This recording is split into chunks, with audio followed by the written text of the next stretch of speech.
Michael, just on Liverpool, I think when the window closed and everyone saw they'd spent £450 million, Ízi comes in first. It's presumed they would be the team to beat. Are you not surprised at how they've gone when you saw the money that they had in the summer? I don't know, but I think, well, the previous year they didn't spend much and they managed to win the Premier League, you know, so that's football and that's the reality of that. At the end, you need a lot of things to go your way to be champion, and almost everything has to be perfect.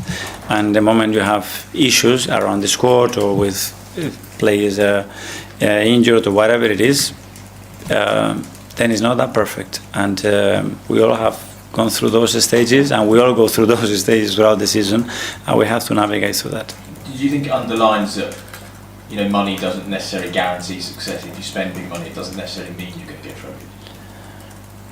Well, there is a lot of stories, especially when you talk about the level of wages that you spend in the squad and the level of players that you have, that over a certain period of time you are going to be very successful. That's the history of the Premier League. It's not something that I'm saying that has happened time after time in this league over the years. Hi Michael, you said earlier about how you didn't necessarily ask or demand to be manager rather than head coach. How did that conversation come about then, like that transition? Because surely it just wouldn't come out of the blue.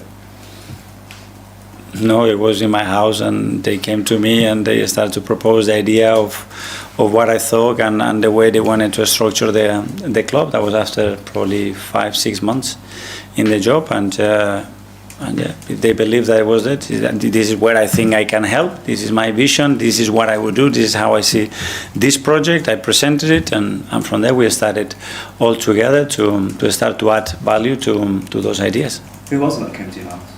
Sorry? Who was it that went to I prefer to keep that private. And in terms of the change, what are the main differences that you've seen with that title? So we've seen obviously with Amorim, with Maresca, the problems that they've obviously said about the caught up with the difference. What's the main changes? Honestly, for me, it was the same here. The next day, because even doing that, I never am forced to say, no, I want this player and say, fini, don't talk. And it's my decision.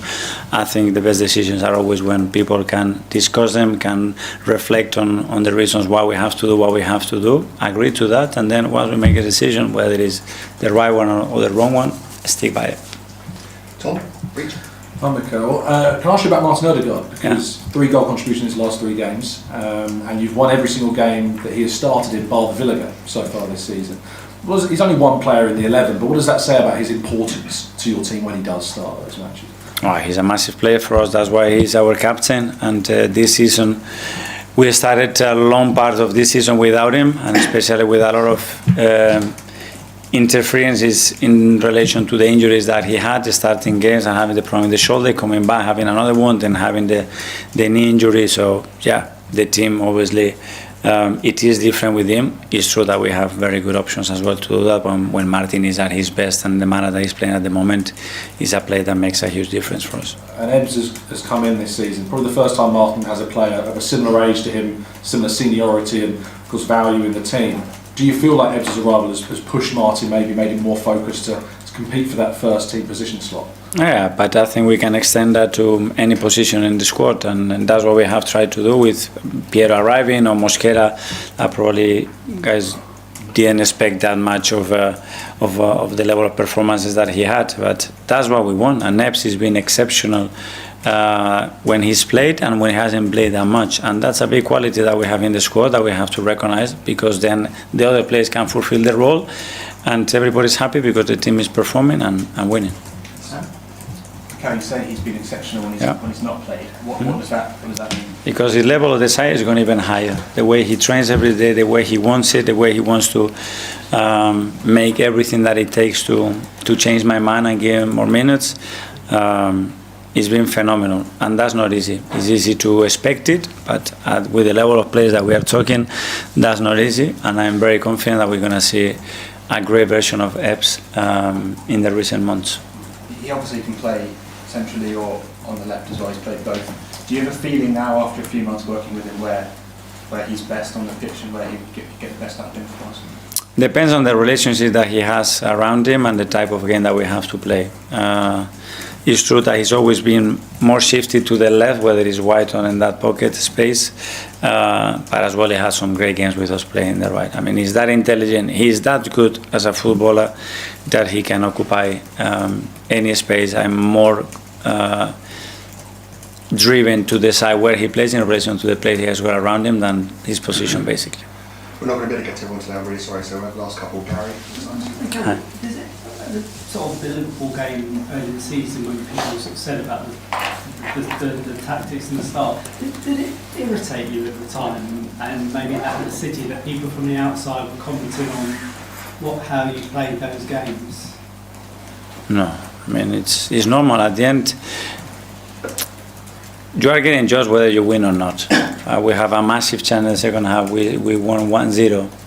Zero discussion, zero questions about that for sure. So I understand that that's where we work, and it's fun. And the people can have different opinions and understand or not understand why we decide certain things or pick certain players as well. But we know their physical state probably won't, because nobody asked me, is the other players available to start? Nobody asked. People assume that we have all the information. You guys don't, and it's normal, and we don't want to provide that either. So normally, with the information that you have to make the judgment that, in your opinion, was the best case to win the game, and that has to be accepted. Finally, Ed. Hi, Mikel. I've got another stat for you. Sorry. Good. We'll see. We'll see what you think. Your top at the moment. Your two top scorers have got 5 goals in the Premier League, and the lowest top scorer for a Premier League title winner, if you get my meaning, is 13. So at the moment, you're not on course to set a new record potentially. Do you think that's an issue, or is that something that you've created in the team, that you spread the goals around rather than rely on one person? We want the goals spread, and our strikers is scoring over 20 goals. That's the idea, the scenario.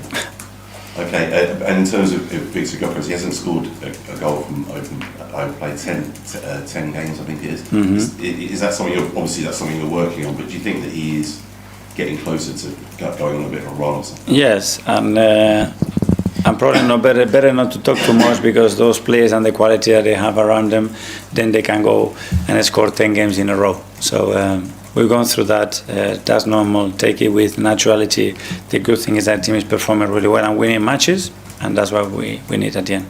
And do you think having a bit more competition with Kai back and Gabriel Jesus as well is going to push him on? I don't think it's related to, I mean, we're not going to change Victor's desire or his attitude or his work rate or how much he's willing to score goals because he's got another player in. It will be because of the circumstances, because sometimes there is an element of luck to score goals as well, or energy that it has to go in your way, and it will come.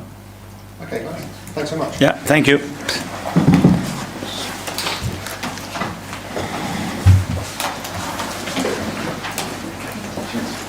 Look at those stats on the date of birth. See you guys.